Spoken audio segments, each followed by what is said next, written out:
income elasticity of demand is all about how we change how much we buy as our income changes. You can see the formula down the bottom here, percentage change in quantity demanded divided by percentage change in income, and that's the way that we define our income elasticity of demand.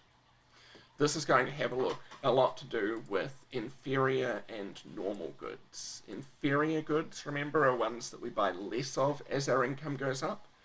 Think things like used clothing, maybe ramen noodles, store brand items, value menu items, basically things that we would replace with something better as our income goes up. Normal goods are ones that we buy more of as our income goes up. Most things probably fit into this category, and certainly as we talk about wider categories of goods, they'd almost all be normal goods. Things like clothing generally, restaurant meals generally, housing generally, things like this.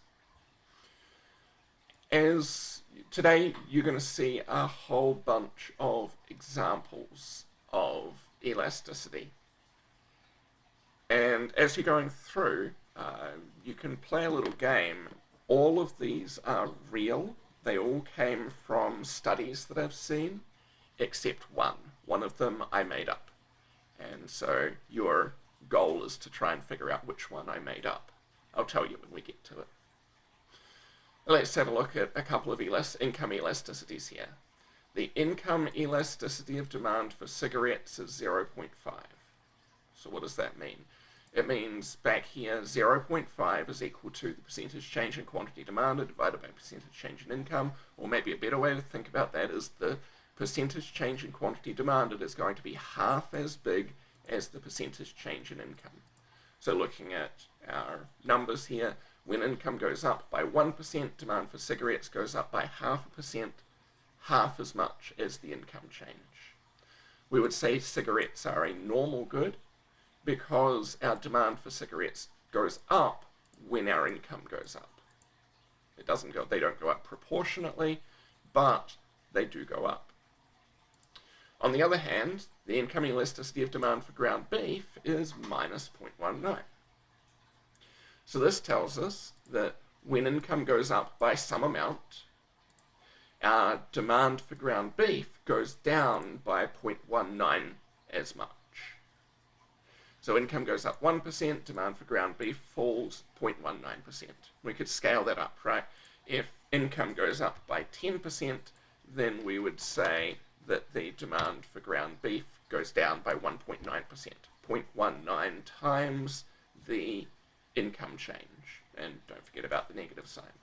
Ground beef then is an inferior good, because when our income goes up,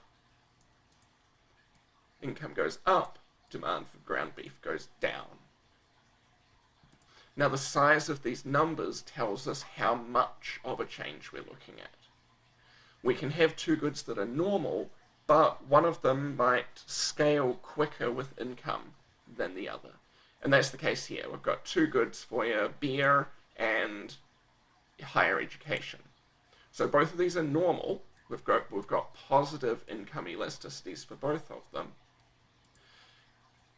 But the 0.4 tells us that the quantity demanded of beer goes up by only 0.4 as much as the income change.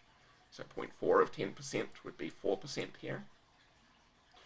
1.7 for higher ed tells us that whatever income change we get, we multiply by 1.7. That tells us how much the demand for higher education goes up.